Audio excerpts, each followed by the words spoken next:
Welcome to CKLA Chat. I am DLC Foster-Yankey, and I'm joined by my co-host. Hello, Ashley Giles. Thanks for joining us. Right, so in this video, we are in fourth grade Unit 8, Treasure Island, and we are discussing Lesson 8, The Man on the Island. Yeah. Right. Our core text is Chapter 5, The Man on the Island, and students are reading this chapter to summarize significant events that occur and distinguish between trustworthy and untrustworthy characters. Right. We have two components to the lesson: 45 minutes of reading, following the same routine, introduce the chapter, read the chapter, discuss the chapter, and do some word work. And in writing for 45 minutes, they're going to discuss discuss a model. It's kind of blurry on my screen. Yeah, discuss a model introduction, Yes. plan their introduction, and draft their introduction. All right, so I will start with reading. Our sample cub is students will know the significant events that occur in chapter 5 and the definitions of trustworthy and untrustworthy. They will understand which events are significant and the difference between trustworthy and untrustworthy. And that's really blurry, but I'm gonna try to read it. Students will be able to summarize the significant events that occur in the chapter by writing a summary and distinguish between trustworthy and untrustworthy characters by writing a response to the prompt based on what you have read. Would you characterize buccaneers or pirates as trustworthy or untrustworthy, and why? You did good reading. Thank you. I was like, ooh, got real close. Right. All right, so for the reading component, let me turn to my activity book here. The assessment is activity page 8.2. Students are going to be answering some open ended questions, basically the same as in lesson 6. They're answering incomplete sentences, restating the question in their answer. So, again, if they haven't been taught that, might want to offer some sentence stems. They're also citing evidence from the text and the page number where they found their evidence. Sarah, I'm gonna hop in real quick. So, Mm-hmm. sentence stems, great idea. I always like to throw out little different strategies I used to use as well. I used to use a strategy when my students had to restate the question called TTQA, turn the question around. And basically it's a STEM within itself, but that's something you would have to teach your kids, like taking part of that question and then turning it around, just like this Mm-hmm. acronym says, turn it around and there's your STEM so you can write your answer. But it's called TTQA. I'm sure it's on Google somewhere, but it is another best practice. Turn the question around, is that strategy, that's what it's called, so Yeah. they can learn to restate when answering. Yes. I'm glad you said that. I taught my kids race. Okay, I heard of Restate that the one. question, answer the question, cite your evidence, and explain. So on Pinterest, if you want, See. but yeah, but I'm saying because I like what do we have 2-3 weeks left. I'm not sure teachers are going to stop and actually teach their kids to restate the Right. question. But for next year, if you're looking for a technique to use, you said it was what was it? Turn the question around. So turn the question TTQA. around or race. Yeah. So Yeah, have some race. strategy. I like race because it's like a little bit more specific. Cite the evidence. I like that part of it. Because see, the Yeah. TTQA doesn't. That's just the answer. Well, that's not deep Wow. enough. So I do like that race. I love that. Yeah, that would be our homework. Like you Awesome. have a open-ended question and you're going Yeah, to use race to answer it. Like love it. so, yeah. Cool. All right. So teach them next year how to Yeah. do it. This year, give them some sentences. Yeah. Get ready for that T test. That'll be good on that. Yeah, yeah. And it helps you. I would hate when students would just answer the question. I have no idea what question you're answering because they just Right. because what? What are you talking about? I don't know what question Same. you're answering. Yep. Same. All right. So that was 8.2. And then they're also going to be adding to their character chart for a couple of characters. So going back to activity page 1.3. All right. So for reading, We have introduced the chapter for 5 minutes. Same routine from every single other lesson. The teacher tells them they're going to read chapter 5, The Man on the Island. They find the chapter. The teacher goes over the vocabulary words. One difference I did note was that when the teacher is introducing the word outlandish, they are having students determine the meaning of the word using context clues by turning to page 44 of their reader. So I thought that was interesting just because it's not something I've seen before Right. in the curriculum. To use that strategy, like those, to use context clues, right? Yeah. True. Yeah. So that was just a highlight from vocabulary for the close reading of chapter 25. And you know what? Is it every other lesson? It's like a close reading lesson done. That's what it seems like. Yes. Yes, they read it and then reread it, read it, reread it. Yep. For something specific now. Yeah. So we're back to another two group lesson. You have your teacher working with their predetermined group. Um, they're giving students the page number. Sorry. So they're having students preview the question No. before they read. Awesome. Yeah, they read the question first, and then they read the text.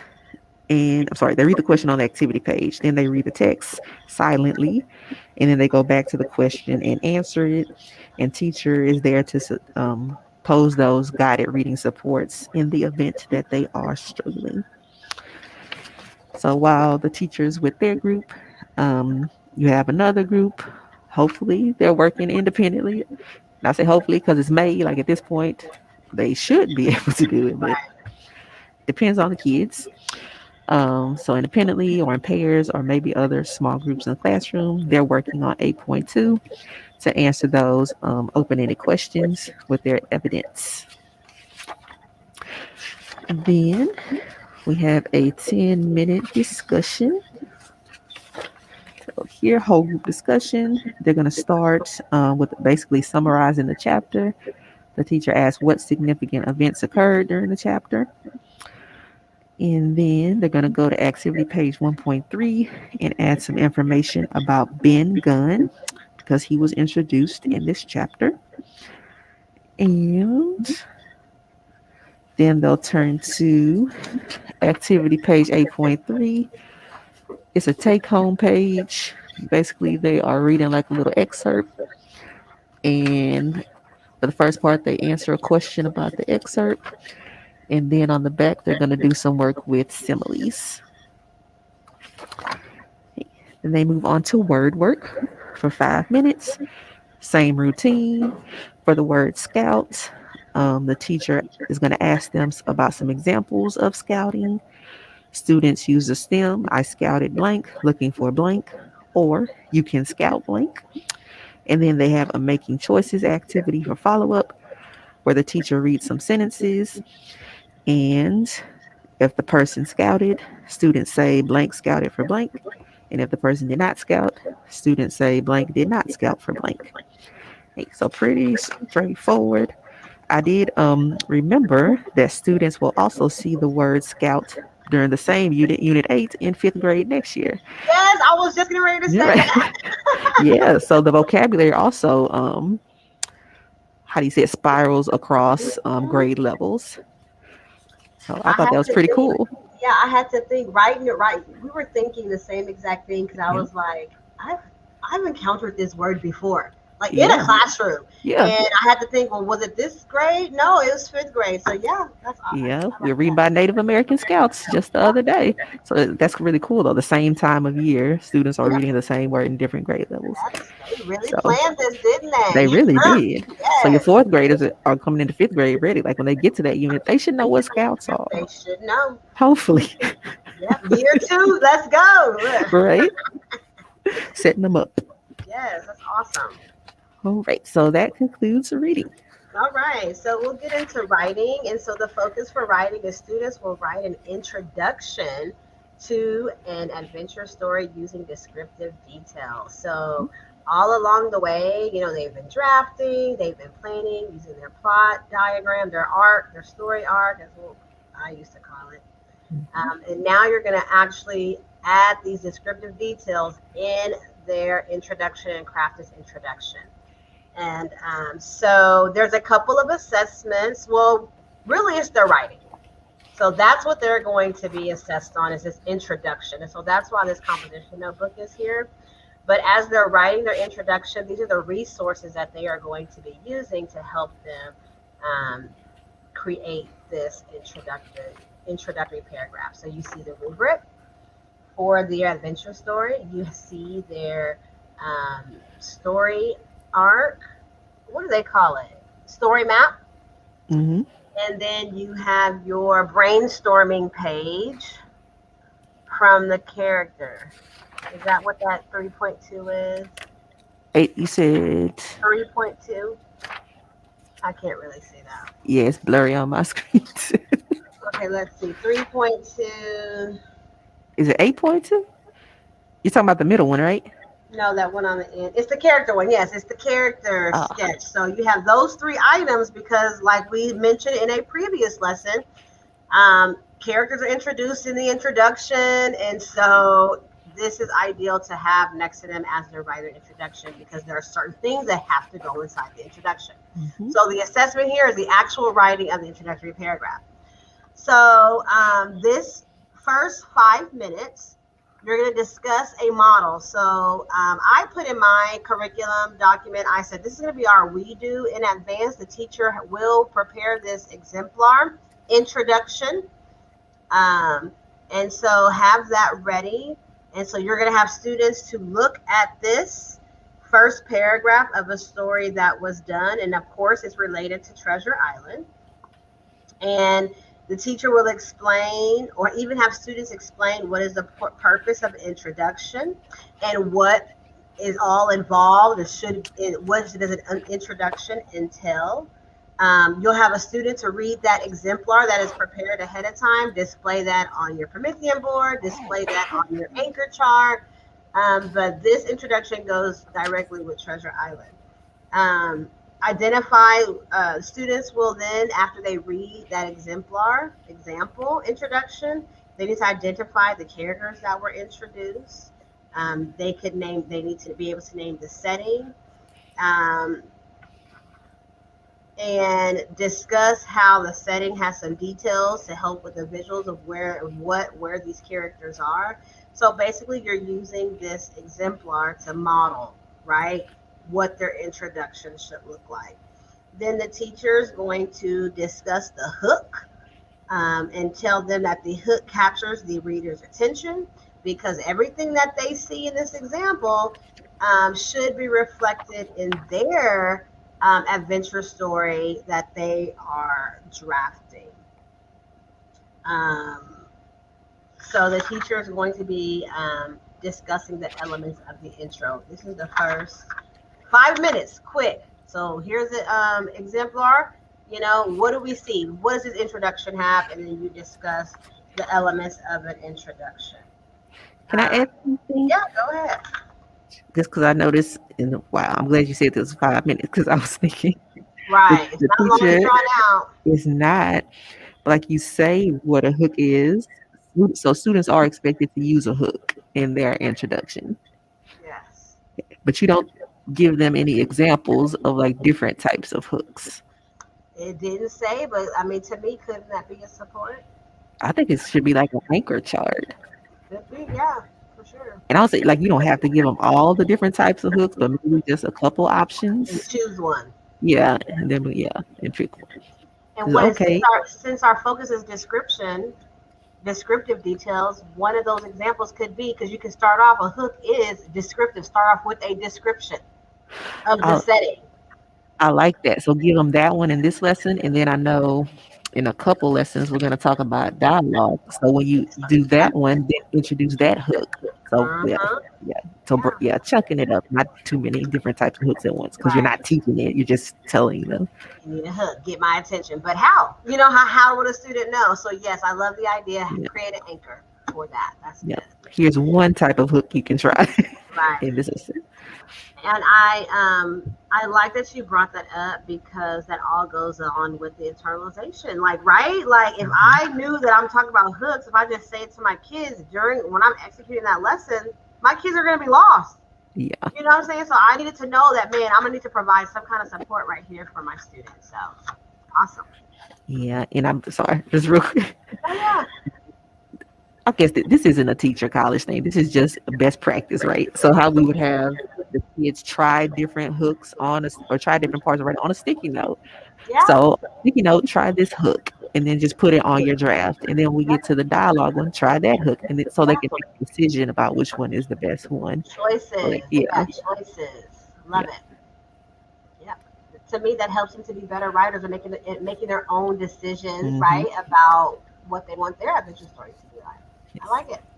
Great idea. Taking notes. Taking notes.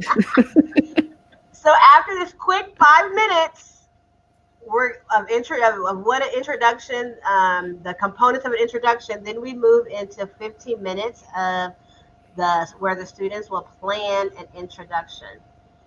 So the teacher's going to tell them that they're going to plan their own introduction for their adventure story. The teacher will make sure that she refers the students to the rubric, which is on activity page 8.4. Um, and have the student read the exemplar column in the introduction row. So it specifically tells you what to have the student to read. You're reading because we're writing the introduction, so we're only going to read this row. What's an exemplar? A great paper. So we're reading that part. Um, and then it says tell the students the descriptions of each of the elements. Are characters portrayed clearly? Is the setting described effectively? Does the introduction have a hook? So right hmm there, they are expecting the students to have a hook. Then you're going to refer students to activity page 7.2. So you're going to refer them back to 7.2 and 3.2. So that's those two sheets that we have, activity pages we have here. So that to help them to plan their introductions. Students will write the ideas on the introductions in their writing journals. Um, it doesn't have to be complete sentences yet because they're just planning their introduction. They can jot down important phrases, names, and details that they're going to include in their introduction. And so that will conclude that portion. Can I say something real Yeah. quick? I'm Mhm. sorry, I'm still stuck on the hook thing. I'll flip back Yeah. to that. I mean, because you know that's a misconception, a struggle for your kids. That's great. Yeah, because I'm looking at that last bullet on 175, how it says have students explain how the reader's attention is captured in the expert, but the teach it doesn't tell the teacher to explicitly call that a hook. That you're drawing their attention to the hook in that introduction.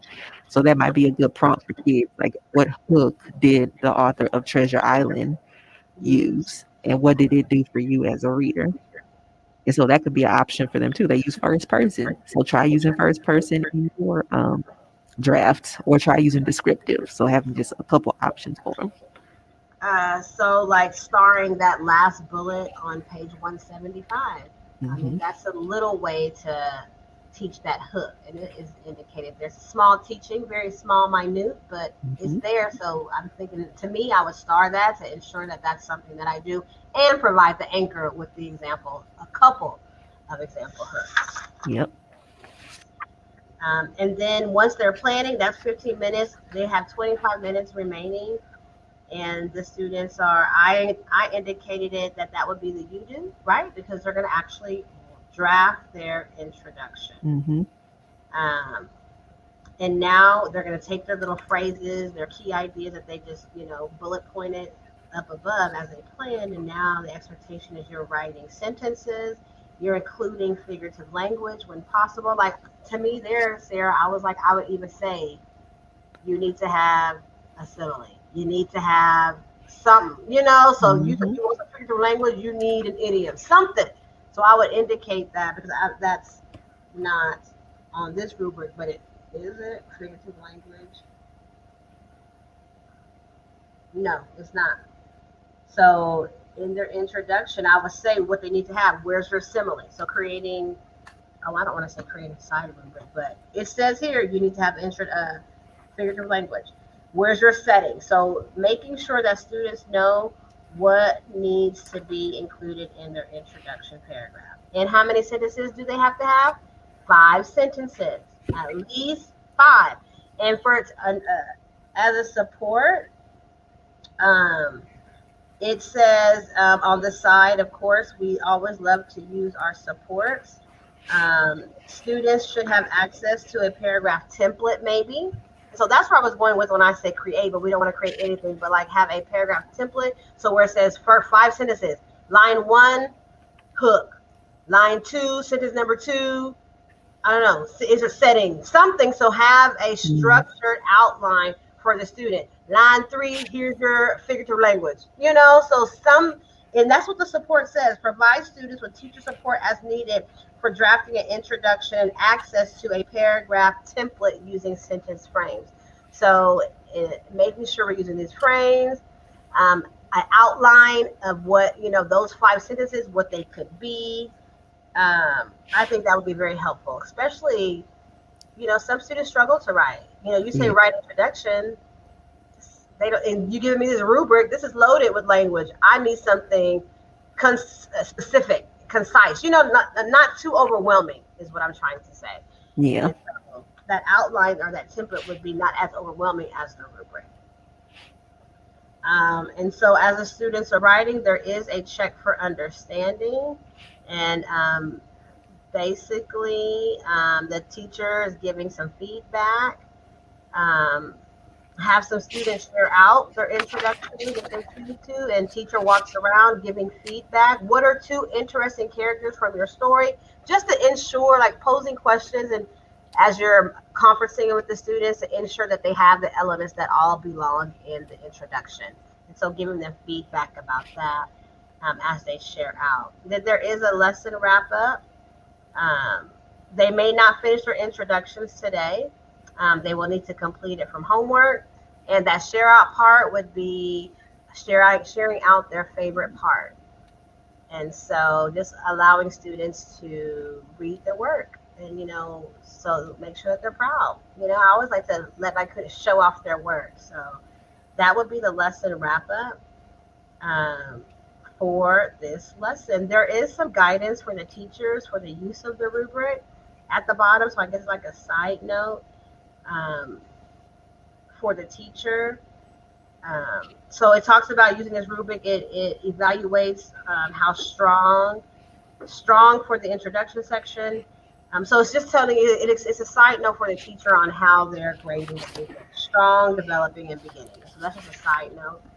So when you're giving that feedback to those students, looking at their drafts, you can already be thinking, before the end, where are they and what do they need to add to make it that strong paper or that exemplary paper as May well. I offer a little tip or hack for Hey, grading love it. writing?